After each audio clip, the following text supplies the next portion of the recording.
All right, we're letting everybody in and we will start in just a moment.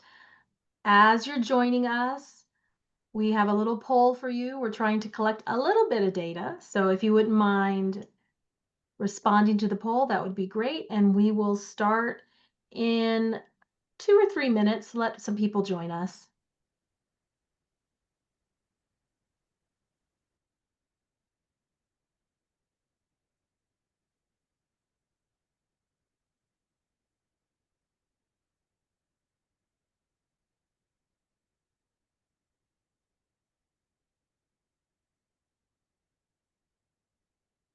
Wow, we're getting a little rush right now. So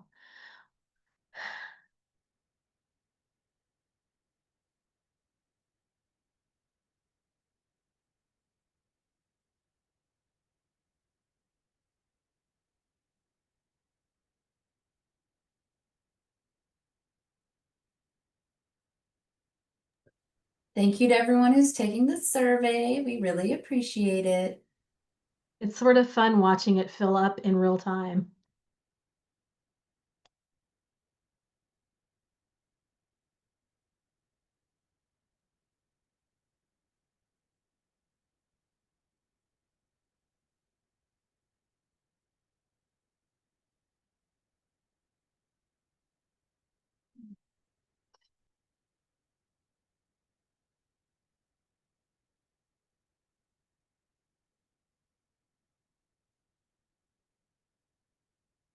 Donna's saying there's feedback on audio. It might be related to your microphone. I'm not hearing anything myself. If you aren't muted, I'd suggest muting.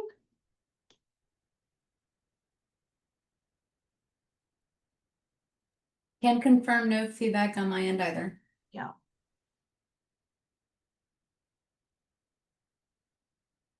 And we'll start at about 6:03, 6:04, because more people are joining us even as we wait. We want everyone who can be on to be on.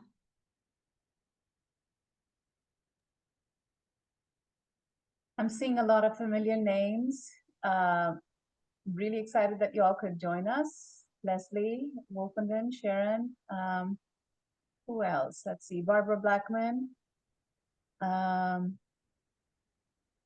sure if the Donna, there's somebody logged in as Donna. I'm not sure if it's the Donna I'm thinking of. Dr. Theory.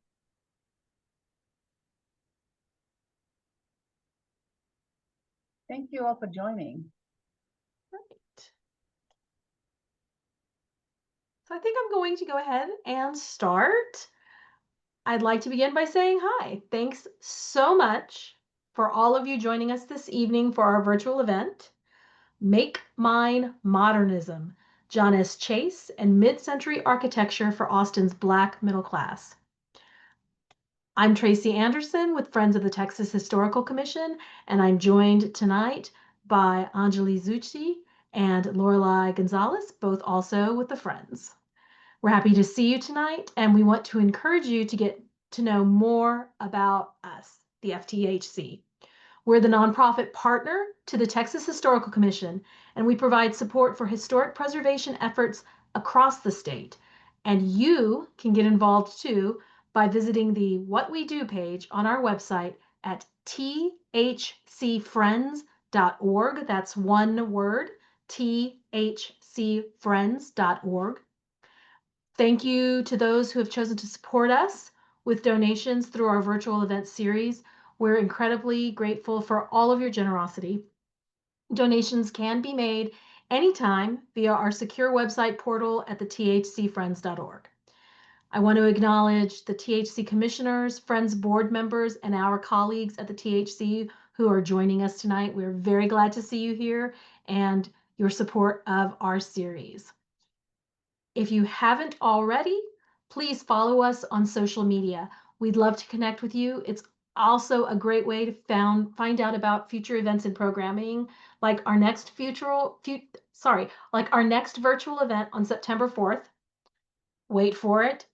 If I've undertold you once, I've undertold you 1,000 times. Partnering with the THC to tell Texas's almost forgotten stories. It's about our Undertold Markers program. So join us on September 4th. A few housekeeping items before I introduce our presenter. We are informal. We may have some glitches. I know someone's already saying they're hearing some feedback. I apologize. We'll do the best we can to resolve technical issues as they crop up. To that end, we'd appreciate it if you keep your microphones on mute. That helps us out a lot.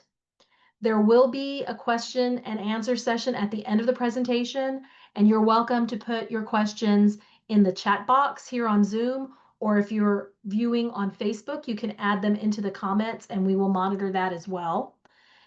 You are being recorded during this event, and anyone who is registered using an email address will receive a link to the recording tomorrow, along with any other pertinent links that might crop up during the presentation.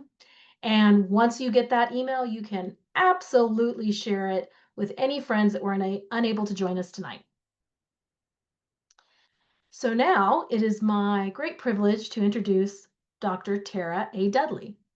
Dr. Dudley is an assistant professor in the University of Texas at Austin School of Architecture. Her scholarship examines the contributions of African American craftspeople, builders, and architects to the American built environment, focusing on the antebellum and Reconstruction eras in the U.S. South. Her work reflects an interdisciplinary approach to the study of cultural resources with a focus on 19th century American design, African American architectural history, historic preservation, and material culture. She is the author of multiple award-winning books, including Building Antebellum New Orleans, Free People of Color and Their Influence. She is currently writing a biography on African American architect John S. Chase. Dr. Dudley was a senior architectural historian for Austin-based preservation consulting firm HHM and Associates Inc. for 2 decades and continues to lead and consult on preservation projects across the United States.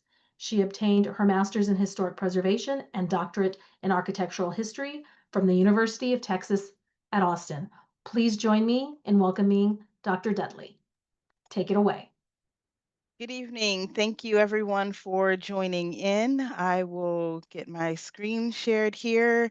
I'm looking forward to talking to you all this evening about John Chase and the research I've been conducting on him, particularly as it pertains to his early career here in Austin. I'm hoping that everyone can see my screen. Our test run went well, and I'm hoping that is still the case now. Yes? Awesome. Great. Well, let's jump right in. Before we really get to our discussion of Mr. Chase in general, I want to talk a little bit about my choice for the title for this evening's presentation, Make Mine Modernism. I will say I'm not very good at titles for anything, and usually kind of obsess over these things. But immediately after talking to the Friends of the THC staff and personnel about this evening's event and the planning for it, and knowing that I would talk about John Chase and his contributions to the built environment of Austin, especially as it pertained to Austin's Black middle class, and this idea of those individuals and even Mr. Chase making modernism theirs, and as an individual making it mine. And I don't know why this 1940s Disney film Make Mine music immediately came to mind. But then it kind of worked out. So Make Mine Music was an animated musical anthology that was produced by Walt Disney, and released by RKO Pictures, I believe, in 1946. It was one of what they called package films during the World War II era. There was a reduced workforce at the studio. Of course, many individuals working there had been drafted as a result of the war effort. And so the studio, Walt Disney, really shifted to training and propaganda films. And then, so this particular film, even though it was a feature length film, was actually a series of music shorts And so they're introducing individuals to different kinds of music, and really was experimental as far as Walt Disney was concerned and the kind of things that they had been producing up until that time. And the title "Make Mine Music," usually you say "Make mine a double," right? But instead of providing a double shot of one's favorite adult, beverage, Disney instead was offering a generous serving of music of various genres for diverse audiences.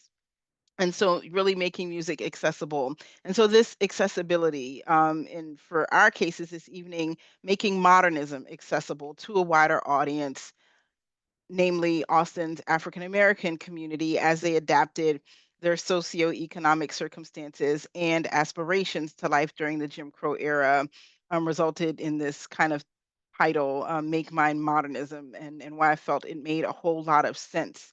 We'll also see the year 1946, when Make Mine Music was produced, becomes a really important year, for our purposes as far as this discussion, this talk tonight.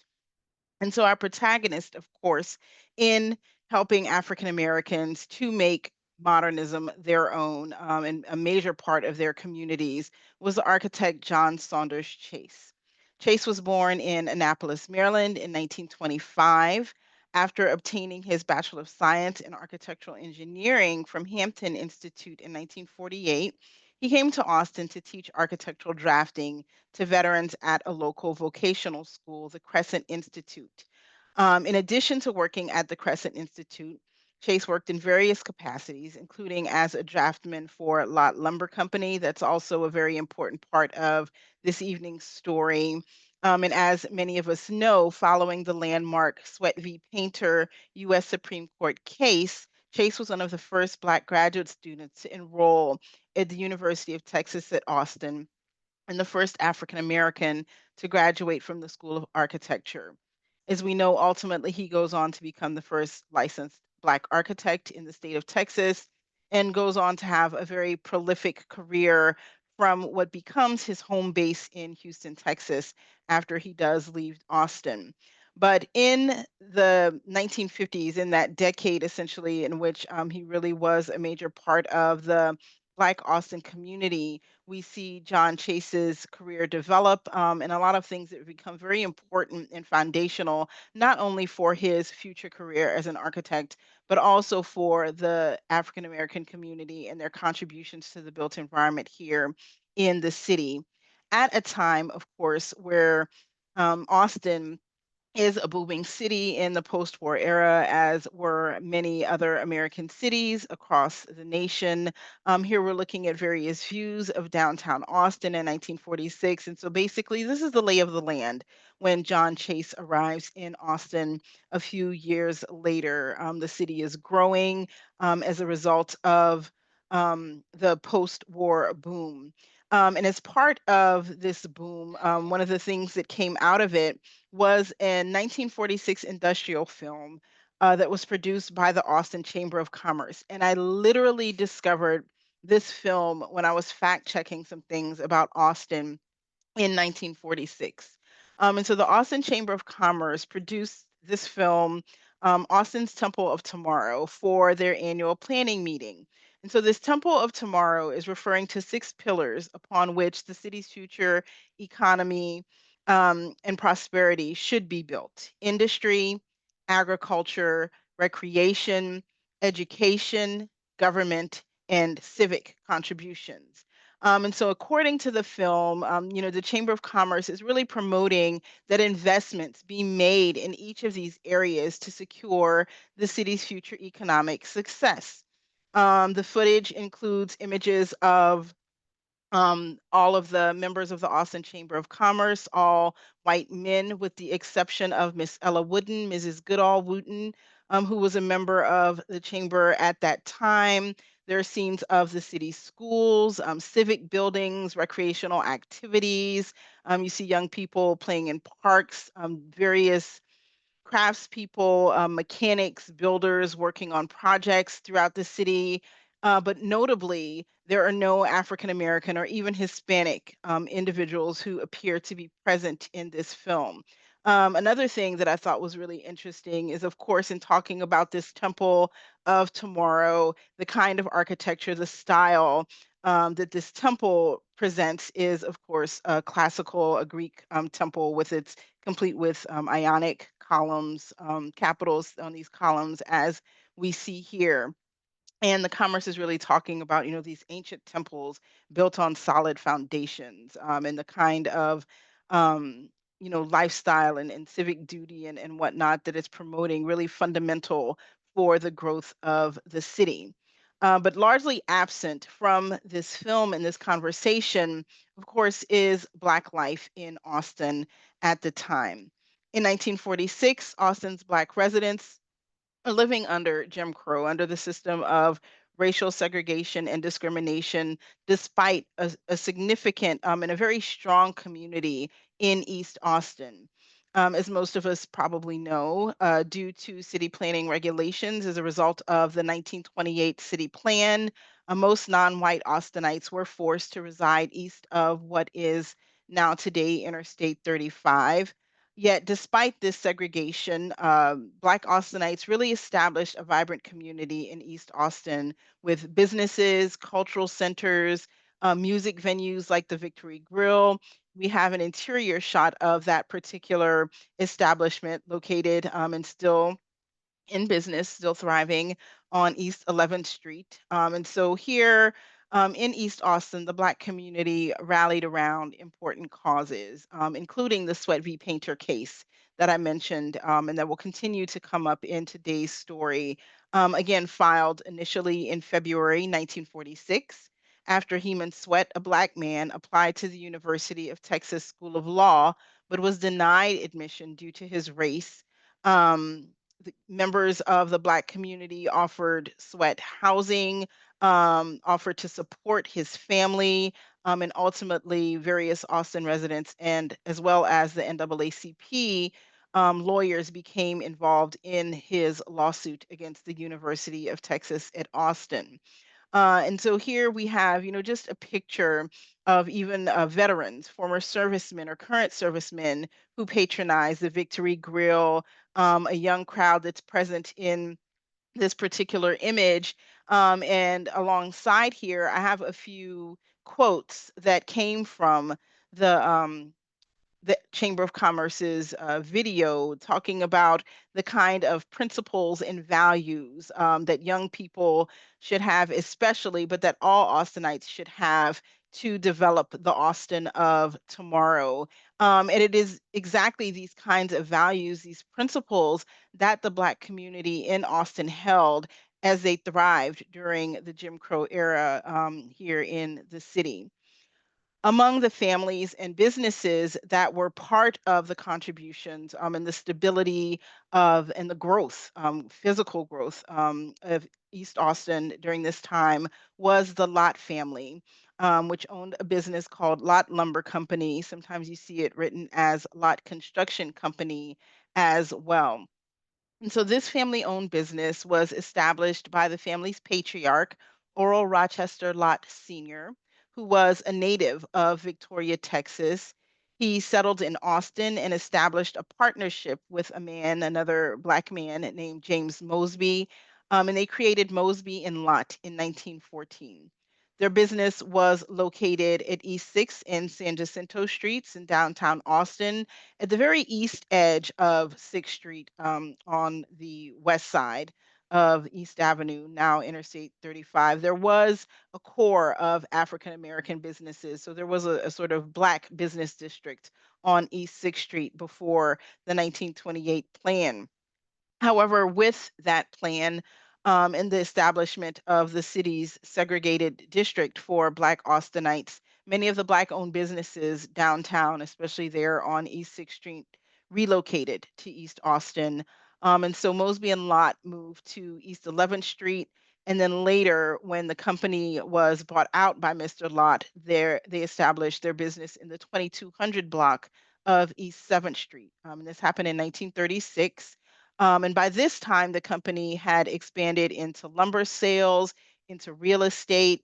Lot having acquired Mosby's partnership in the company and officially established Lot Lumber Company at this time. And it grew to be quite successful and earned the title of being one of the largest Black-owned lumber yards in Texas.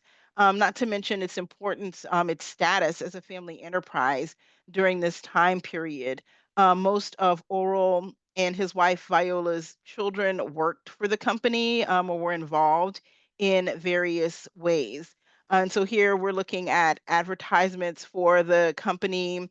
One ad from the Austin American Statesman highlighting some of the properties in East Austin that were available to Black families in the late 1940s and early 1950s.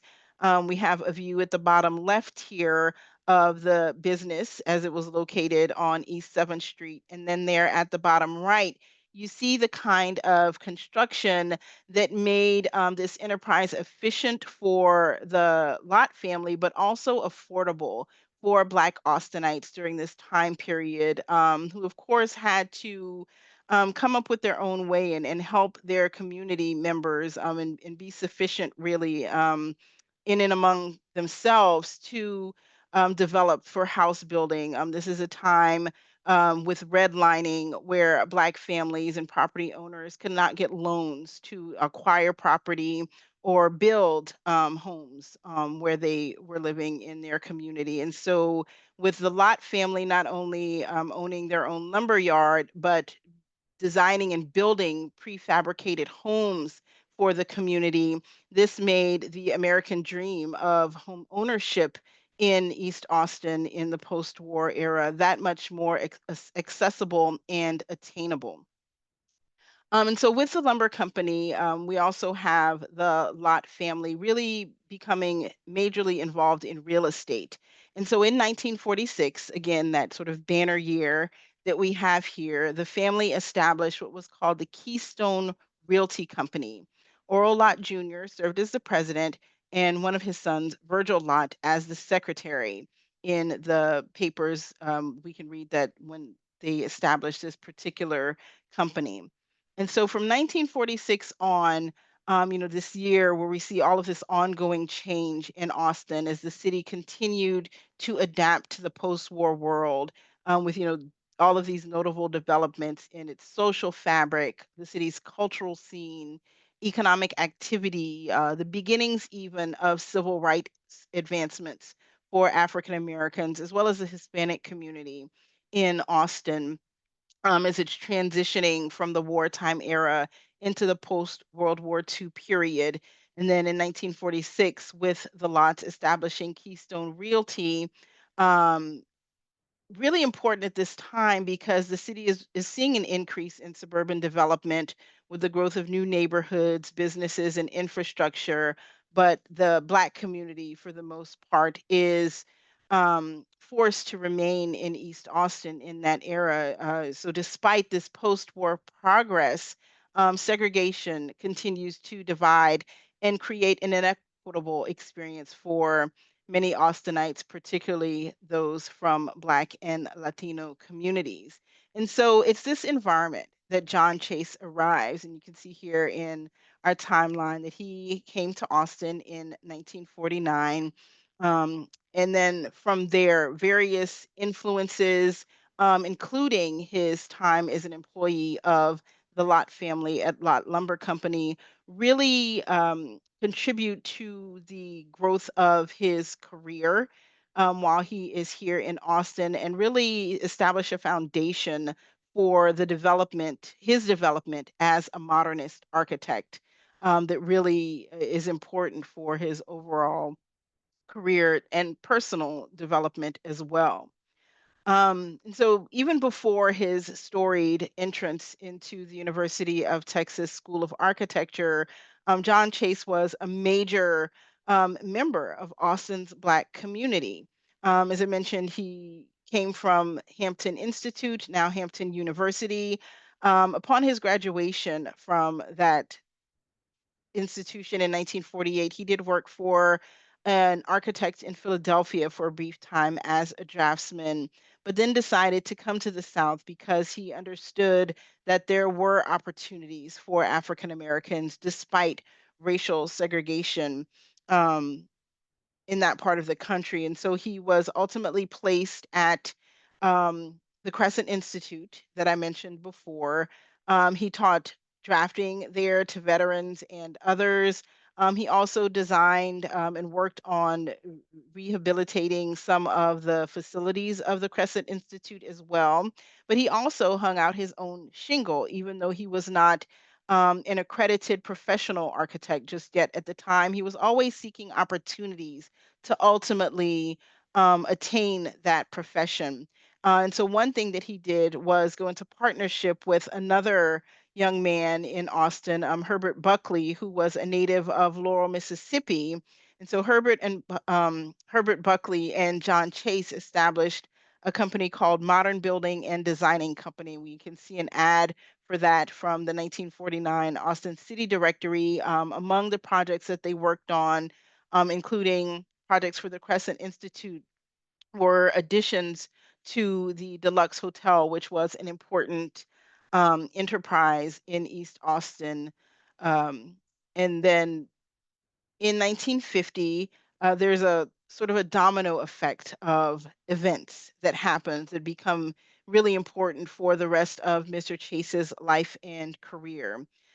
On June 5th, we have the Sweat v. Painter ruling that mandates that institutions of higher learning must segregate graduate and professional programs where there were no comparable programs for African Americans to enroll.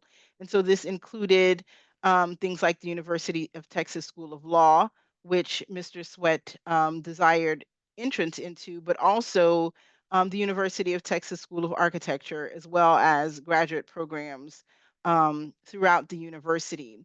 And so within days, we have John Chase enrolling for class at UT. And so he actually started in the summer session of 1950, whereas many other individuals started in the fall during the regular term. Just a couple of months later, he marries Drusy Ray Rucker, a native Austinite, who he had met early on coming to the city. And I can't imagine what that must have been like. You're working, kind of doing your thing, hoping to become an architect, become really part of a very important historical event, even though Mr. Chase he understood, of course, the import of his desegregating the University of Texas School of Architecture, but really he just wanted to become an architect and a good architect at that. And then a few months later, also, which has repercussions for Mr. Chase, in November, we have Keystone Realty, that entity of the Lott family that acquires land for a subdivision called the Keystone Edition. And here we're looking at an advertisement for that, for homes in that subdivision once it was completed. But here we see again Mr. Chase, really part of the Lott family as part of his employment there at the firm. What we're looking at here on the right is a spread from John Mason Brewer's pictorial and historical souvenir of Negro life in Austin, Texas, that was published in the early 1950s. And you really get a nice snapshot of Black Austin and the growth of the middle class with educators, professionals, entrepreneurs, and so on and so forth, civic leaders who were really instrumental in the growth of and the stability of Black Austin's middle class community. And the Lott family so important that they got a full page spread in this particular publication. And then there at the bottom right, and I've blown up his picture, we see John Chase sitting at his drafting table at the firm. And in my research on Chase, listening to the oral history interviews that he gave during his lifetime, in particular, an oral history by Gregory Smith, formerly of the Texas Historical Commission, as well as several students who were in his class, and listening to that and really trying to get a sense of not only just Mr. Chase's personality, but to develop a list of works. There were when I started this work about 5, 6 years ago, a list of maybe the same 12 or 15 properties that get repeated over and over. And so I really wanted to develop a list of projects that he had worked on over the course of his life and that the firm had worked on once he established it in Houston. And so this listening to him in this interview in particular talk about some of the projects that he worked on. And then he says, quote, while I was at UT, I also worked at the Lot Lumber Company, which was on 7th Street. They were not only a lumber company, but they also did construction, and just about everything that they built, we designed. That residential subdivision that's, where Dory Miller Auditorium is, it's between Dory Miller and what used to be an incinerator. But there's a residential subdivision there. We designed most of those homes. Lot Lumber Company built them, and we designed them. End quote. And so I had to think, what neighborhood was Mr. Chase talking about? There's no longer a city incinerator. I was like, where is this? And I happened upon a map. I was looking at sandborns and other things that showed exactly where that city incinerator was located. And much to my surprise and delight, sort of rediscovered a series of homes, a grouping of homes on Graham Street. And this was the Keystone Edition that was developed by the Lott family's Keystone Realty Company. And so, despite the fact that the Black community, families like the Lotts, even though they're major entrepreneurial force, have little to no political or part in the political and economic processes that are happening in this, post-war booming city of Austin, are developing communities like this for their own. And in November of 1950, Keystone Realty acquired this land. It had been previously platted as the Graham and Campbell subdivision by earlier civic leaders, very important civic leaders in the history of Austin. But the City of Austin Planning Commission reapproved or approved the re-subdivision of a portion of this property into the Keystone Edition in late 1950. It was surveyed and approved a few weeks later, and here we're looking at the plat from the Travis County Clerk records. And so here you're looking at Graham Street. There was a second part of the addition, and so this northern piece adjacent to East 12th Street was added to the subdivision a little bit later. But here you can see this community, this neighborhood that developed within East Austin, just north of Anderson High School. And like many of the homes that the Lott family built, the Keystone Edition houses were prefabricated at the Lott Lumber Yard and then moved to the site. Most of the homes were complete by August 1951. When they began advertising these homes, such as the advertisement that I showed in the previous slide, really, highlighting that these were, quote, new homes for colored people, end quote, with modern amenities such as oak floors, fencing, as well as proximity to amenities like schools and bus lines. And so really became, an important neighborhood and one to which African Americans could aspire and also have good, modest modern architecture that was accessible because these homes were prefabricated and moved here. And so here we're looking at images of some of those homes, single family homes, as well as duplexes that were located in the Keystone Edition. The one-story single family homes range from 675 to 803 square feet. They were constructed at a cost of $3,500 to $4,000. With the inflation calculator today, this is about $45,000 to just over $50,000. So really affordable. There were three 80-foot by 24-foot duplexes that cost about $5,500 to build. And so this is just over $69,000 today. A variety of materials were included so that each house sort of had an individual appearance. Cladding consisted of shiplap, asbestos siding, tongue and groove siding, as well as stucco. The interiors featured things like hardwood and linoleum floors, which were all advertised. People wanting these really nice amenities in their homes at this time period. Some of the common alterations that we saw or that we could see and know happened in the homes as early as the late 1950s, as families grew, or the families who kind of moved into these dwellings as their starter homes became more established. We're adding things like carports, storage additions as well. And so we really see some notable residents of Austin moving into this neighborhood. Among some of those individuals were civil servants like Douglas Mays, business people like Harry C. Lott, so one of the Lott family members, educators, including William Astor Kirk and Oscar and Irene Thompson, also veterans, men named Clarence Flournoy, Arthur Jackson, as well as several others.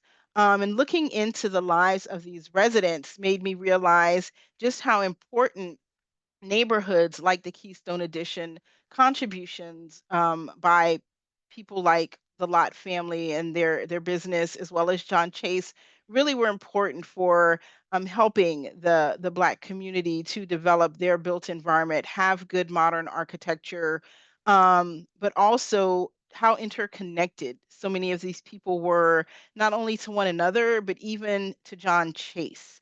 And I just realized I had my instead of my highlighter, I think I had instead of my pointer, I had a highlighter because my screen I see marks.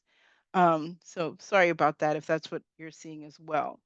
As I mentioned, one of the residents of the Keystone Edition was William Astor Kirk, who lived for a time at 1189 Graham Street, which you can see here pictured on the left. Prior to this, his family had lived in an apartment at 900 Chacon Street. In the fall of 1950, Kirk was one of the Austinites who joined Heman Sweat, as well as four other Black students as they began graduate studies at the University of Texas. So again, he had that in common with John Chase. Kirk had attempted to enroll in graduate studies at the University of Texas's government department in 1947, December 1947. But he was at the with the support of one of his former professors, um, James Morton. Morton had moved to Austin to teach at Samuel Houston College. He also had been a professor of Heman Sweat, and ultimately, Kirk becomes part of this progress process to desegregate the University of Texas. University officials tried to force Kirk to take classes alone and off campus at the YMCA, but he declined this separate treatment. And ultimately, the university had attempted a similar path for Heman Sweat, which resulted in that U.S. Supreme Court case.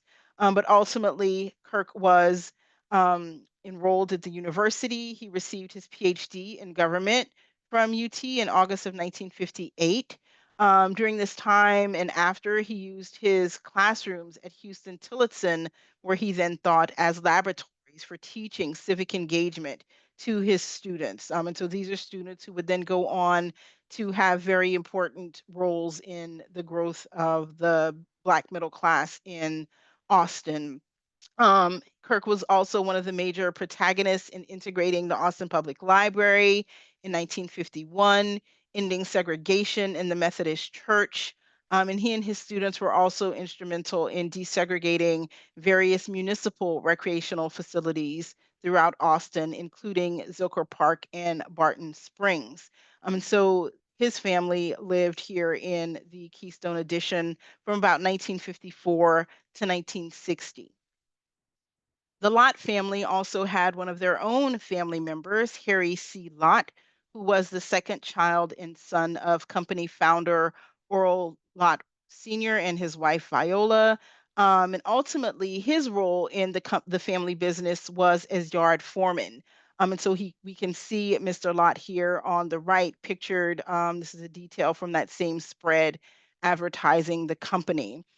His family lived in the Keystone Edition from about 1955 to around 1970. His daughter, Ms. Valor Lott, is still living, and recounted some really nice memories from living on Graham Street and in this house in particular. And so it was nice to hear her tell those stories and talk about some of the neighbors who lived in this community and just how important it was to have this self-sufficient community. Very modest homes, but for a very important and foundational Black middle class here in the mid-century era in Austin. In addition to the Keystone Edition, Harry C. Lott and the Lott Lumber Company, acquired property and built homes in McKinley Heights, Grant Park, the Glenwood Edition, as well as the S.I. Wilson subdivisions. And so we see just how intertwined the Lott family was with Black Austin as well as with individuals and events of significant historical influence. And so by the time Mr. Harry Lott's father, Earl, died in 1952, which is the same year that John Chase graduated from the University of Texas, Lott Lumber Company had built many of Black East Austin's homes, businesses, and civic institutions.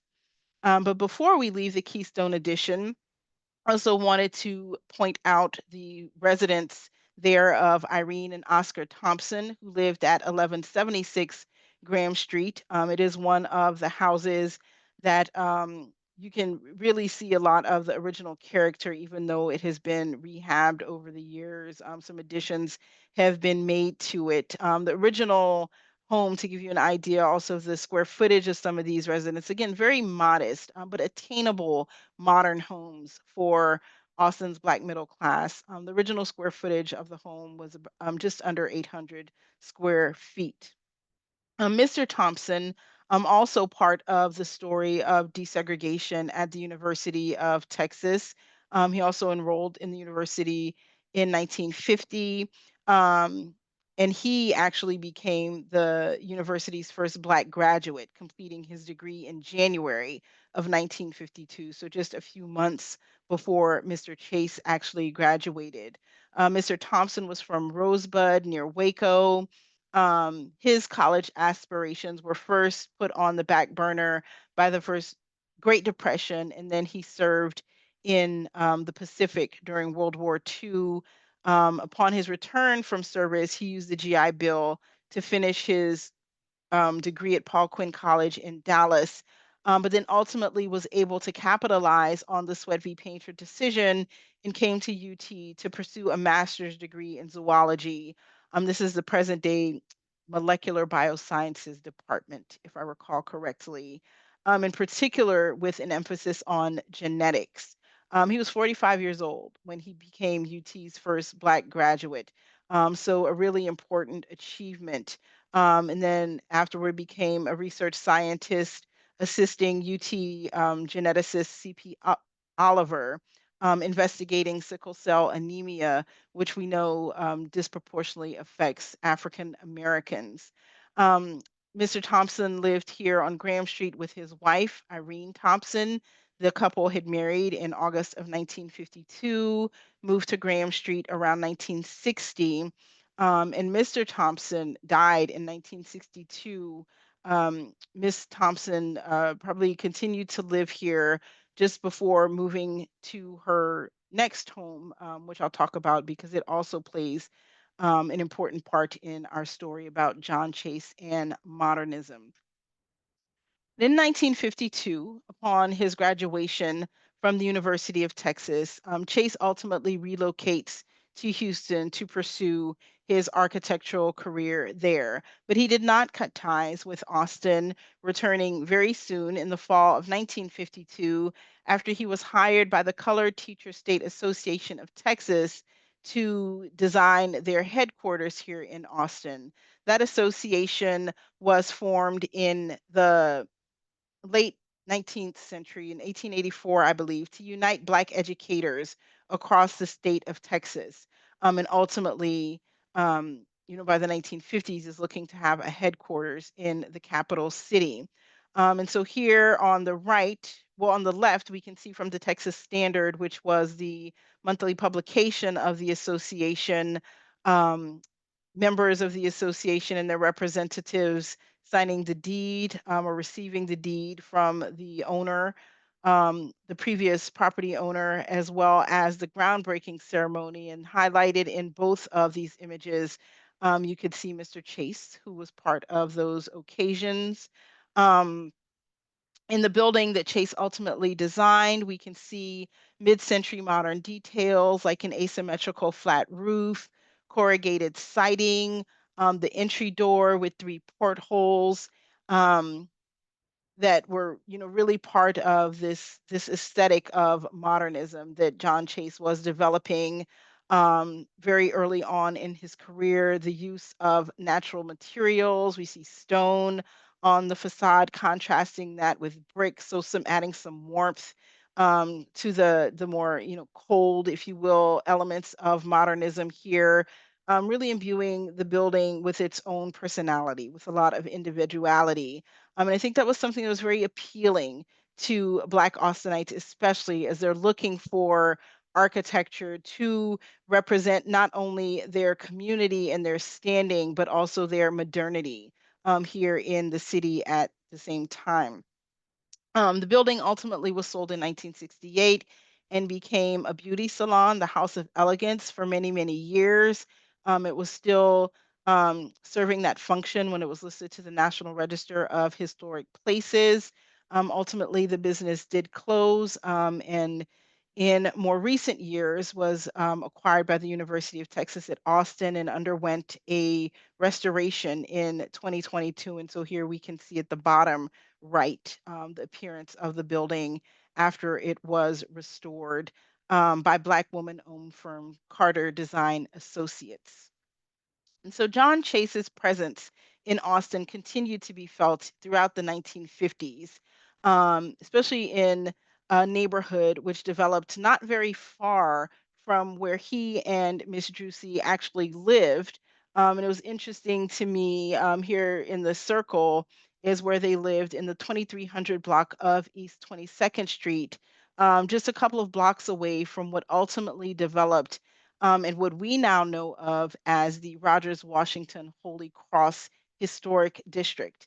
And so here by 1958, you can see the beginnings of the development of that neighborhood next to Holy Cross Hospital, which is where the neighborhood got its name from. And Holy Cross was at the time a segregated institution founded or established for African Americans in the city of Austin, and in its own right, a really great example of how the Black community embraced modern architecture, modern design for their community.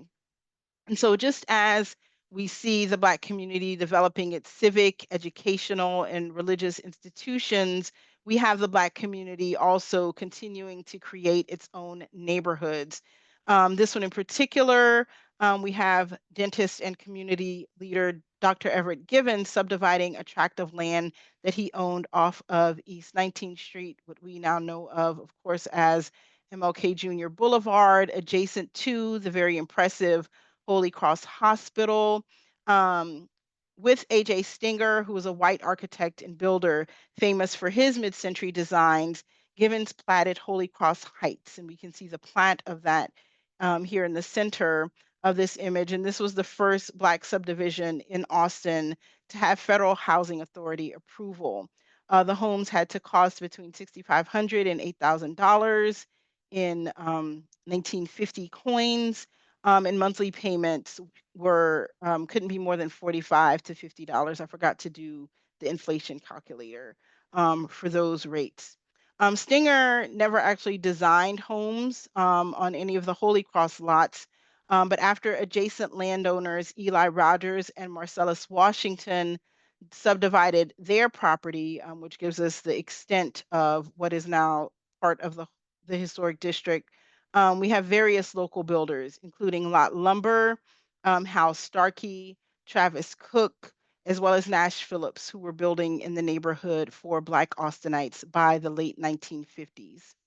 And so here are the homes that they're designing, most of, post-war design, ranch, minimal traditional, contemporary, split level homes, all meant to reflect the professional status, the civic leadership achieved by their own owners, who mostly were coming from older areas of East Austin, including the Keystone Addition, to build their dream homes in this new neighborhood.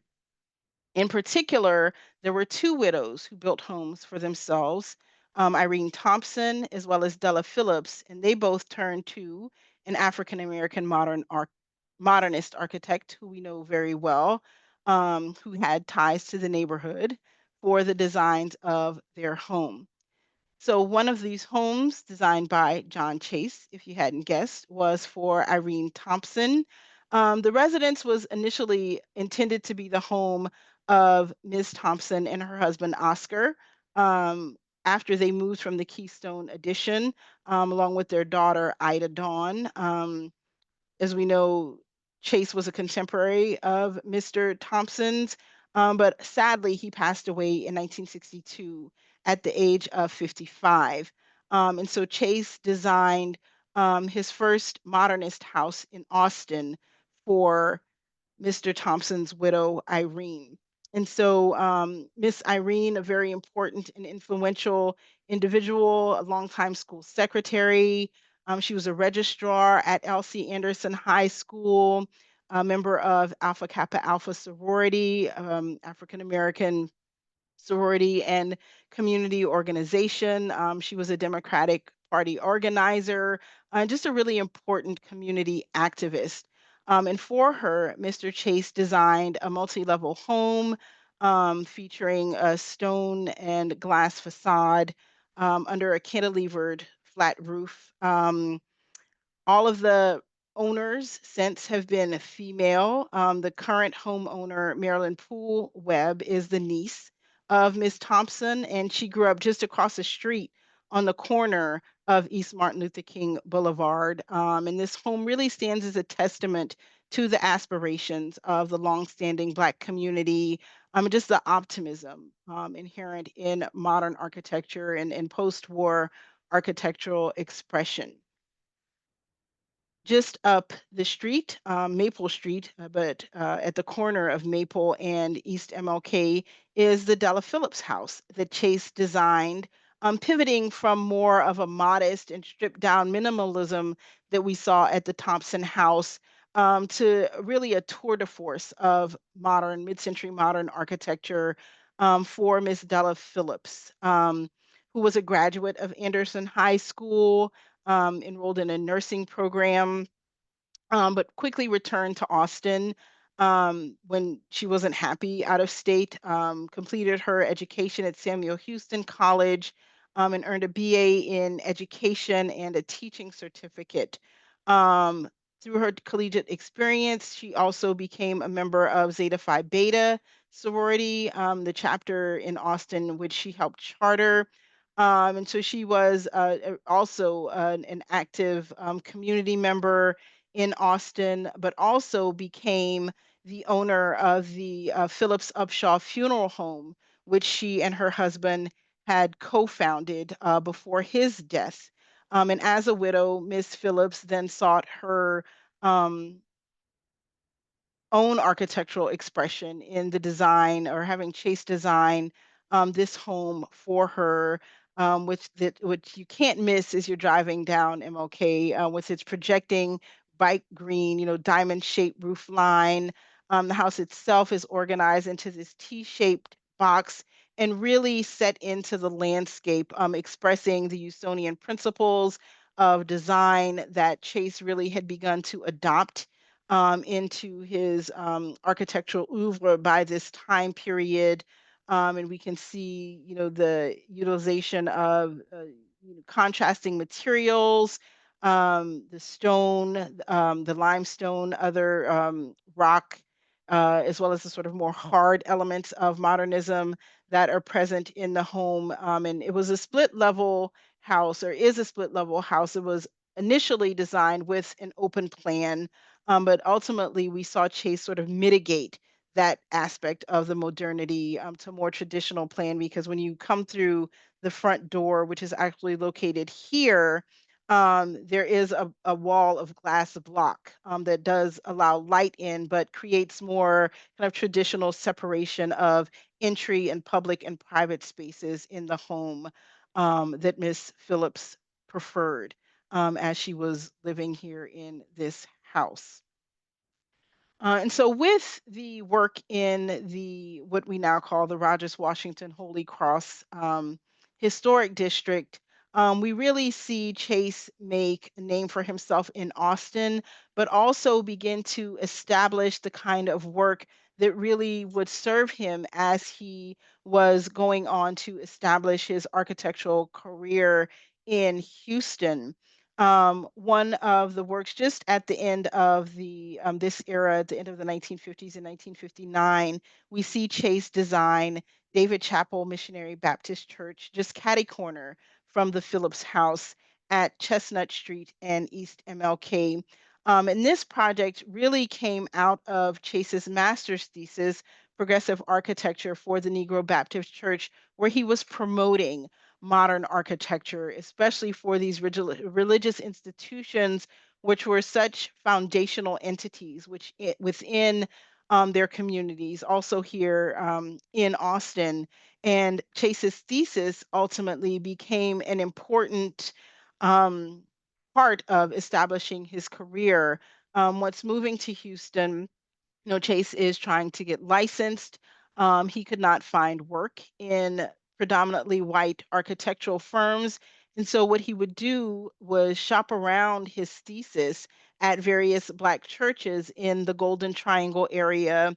So, we're talking Orange, Houston, Port Arthur, Beaumont, that area, where he would visit the pastors of these churches on Friday, and then he and his family would return and attend services on Sundays. And so, really, we see Chase being able to utilize not only his thesis and his experience at the University of Texas at Austin School of Architecture, but also his early career as an architect in Austin, where he's creating good architecture for Austin's Black community to be able to serve as a springboard and a major foundation for the establishment of the rest of his career.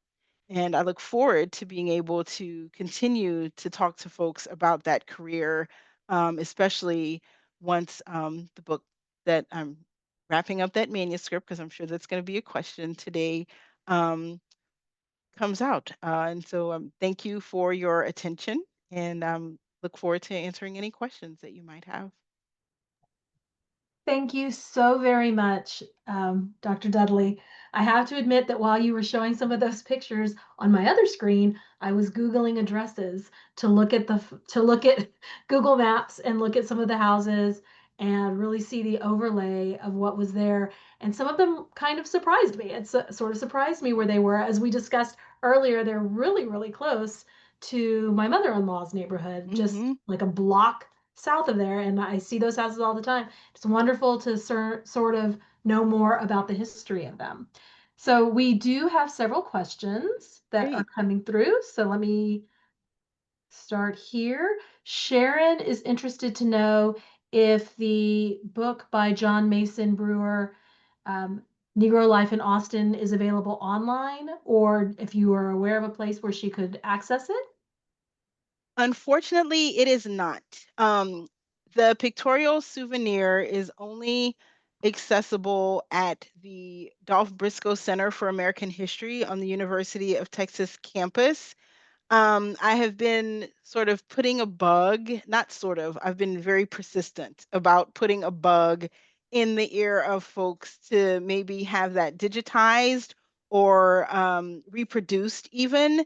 Um, there is another book by Brewer and actually his students at Samuel Houston from 1940 that is a history of it's the history of the Negro in Austin and Travis County. And that it has been digitized for a while. It was accessible through the Travis County Historical Commission, but it is now also on the Austin History Center and Austin Public Library's website. And those two books by Brewer, anytime I'm researching Black History in Austin are my initial go-to because they're extremely helpful. So I will keep on pushing for the Brewer books to be published, and certainly the pictorial souvenir, because it is a little bit harder to get to. Wonderful.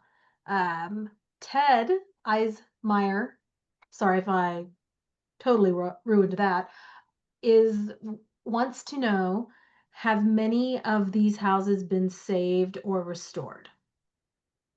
Absolutely. In Austin, we're lucky that all of the houses that I've talked about have been saved or restored or being preserved in some way, shape, or form. The exception to that would be several residences in the Keystone Edition on Graham Street. One reason I actually know so much about these and we have images is from um, urban renewal or removal as part of the Glen Oaks urban renewal project. Um, the Keystone Edition was actually slated, or portions, some of the homes in the neighborhood were actually slated to be demolished as part of that urban renewal project. But ultimately, most of those houses did survive. Two or three were demolished at that time, and those lots have um, more modern interventions. But with the rest of the homes that were constructed in 1950 and 1951, you really still have a sense of their original layout and form, the materials, the kinds of alterations that are present, are consistent. Like I said, things like carports, the addition of storage, extensions at the rear for the most part, so they really don't disturb the historic facades of those residences, things like recladding, but with kind of comparable materials and elements as well. And of course, we have homes like the Thompson House, which is now the Thompson Pool Webb House, as well as the Phillips House, that have been wonderfully maintained by family members or by current owners. And so we're lucky to have a really, good group of Chase buildings that are not only extant but in really good shape here in Austin. Yeah, when I was Google mapping, I went on to the Keystone neighborhood, which, as was pointed out by one of our viewers, is right by the Millennium Youth Mhm. Complex, which is a really great place in East Austin. And it looks like along that street, there's only been one example of a house having been torn down and replaced by a sort of McMansion. So Yes, because even the earlier replacements were within, would be a historic period. Lance Osborne would like to know if any of these Chase buildings are protected or have historical landmark status, to your knowledge? Yes. Um, the Phillips House was actually recently listed to the National Register of Historic Places. We're hoping to complete and have a nomination for the Thompson Pool Webb House. Um, soon. They're all protected. Those two homes is being part of the Rogers Washington Holy Cross neighborhood. We also have several other buildings which are part of the San Bernard Historic District that is currently in progress. That would include the John Chase Building, which was formerly the Teacher State Association building, as well as Olivet Baptist Church, which I didn't really talk about today, but is located on San Bernard Street, and that is a Chase design. And the House of Elegance, or the former Teacher State Association building, is also listed to the National Register of Historic Places. I think I saw that pop up in the chat. Yes, and that also answers Sharon's question as to whether there was a building or a historical marker that was named for Mr. Chase. So apparently that is the case. Uh, a lot of really great feedback, great, a tour de force, one of the best programs ever. And Mr. Hogan, or it may be Miss Hogan, and Hogan asked if you knew of many houses that he designed that are still standing, and of course we've covered that. Um, did you conduct any genealogical research to find living descendants of Mr. Chase or others that you mentioned? And Sharon mentions that she does know Valerie Lott and she's a lovely person. Miss Lott is fantastic. And it was wonderful to be able to I think it was the Real Places Conference, the THC Real Place Conference, this past year that she was in town for, just before my tour of the Keystone Edition. And so she visited with me and, gave me some tidbits. And there's a, creek bed that, Boggy Creek, that flows through just on the northwest side of the Keystone Edition. And she related a story where she had just gotten this nice new coat and she went down to the creek bed as they often did to play and ended up falling in. And you can imagine the trouble that she got in when she went home with her mom. And just having all those kinds of those tidbits and stories and learning more about the Lott family and their contributions to the city. And yes, fortunately, I didn't have to do genealogical research to get to know Mr. Chase's family. When I embarked on the book project, I had the opportunity to meet his widow before she passed away, as well as his two surviving children and their families. And they're all wonderful and really supportive of, the study of and preservation of Mr. Chase's works and his legacy. Miss Hogan has clarified, it's Miss Hogan has clarified she was asking if you knew of a specific number of his buildings and homes and structures that are still standing in Austin. Gotcha. So in Austin, and of course I should know this number off the top of my head. We have, we might count each home in the on Graham Street individually. But we also have, the Thompson residence, the Phillips House, David Chapel, Olivet Baptist Church, as well as the Colored Teacher State Association building.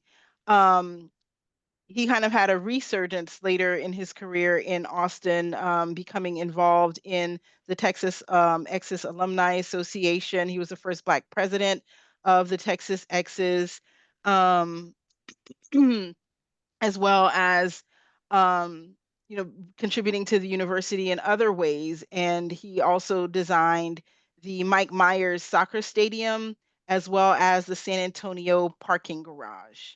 Mr. Chase did not design the Ira Pool house. I just saw that pop up Yes, on my that came screen. up. So that's Yes. not part of his works. But so we have those homes. And as I said, we have, those and a few, in Houston, things like the Astrodome, many buildings on Texas Southern's campus. But initially when I started this work, there weren't even, I think, 20 projects, different projects that would get mentioned. And so through listening to his interviews, newspaper and periodical research, going through the drawings that are extant from his firm, going from basically 15 to maybe 20 Chase designs, Chase projects. I have a list of just over 300 across the Awesome. country, Okay. as well as the never built U.S. Embassy in Tunisia that he was commissioned to design. Ooh. Tamara Foe asks if he designed the UT Track and Field Stadium. Yes, the Mike Myers Stadium. He did. Do we have any other questions?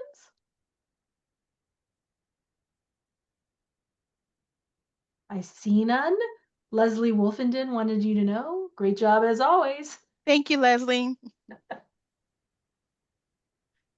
All right. Well, just quickly, because I saw okay. another comment from pop up about the pool house. Just to show the diversity of modern residences that were in the Rogers or are in the Rogers Washington Holy Cross neighborhood. Not that Mr. Chase designed that home. Also pictured in that slide was the Calhoun House which he does not design. I think that's a Nash Phillips design, as well as the King home. And even though we don't say that Mr. Chase designed that house, family lore has it that he advised on the vaulting in the living room or family room of the King house in Are that any of the neighborhood. homes always ever open for tours? I mean, they're all private residences, obviously, but On the preservation Austin Homes tour, the Thompson House was open. The Phillips House has been open in the past. So yeah. Tracy, I wanted to jump in and let Dr. Dudley know that we have a few people who have joined us on Facebook Live and are following the presentation there. And Brad Harms says that he is coordinating a presentation on John Chase's Houston home for his church's senior group next month. So he was watching very intently and sends his compliments on a great presentation. Very good. Thank you. Please reach out about that program. I'd love to learn more. And Brad, if you're still listening, we will add you to the distribution email tomorrow, so you'll get a link to the presentation as well.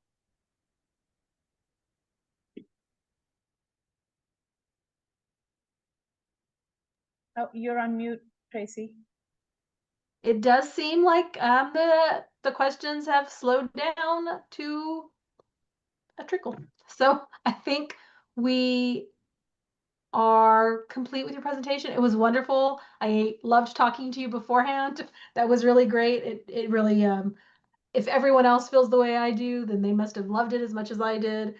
Everyone who's still on, we will send you an email tomorrow with the link to the recording and some information that Dr. Dudley provides us.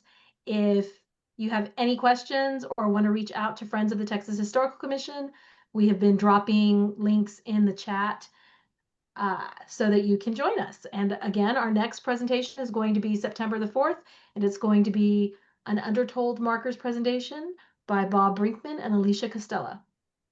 Thank you very much. Good night. Thank you. You.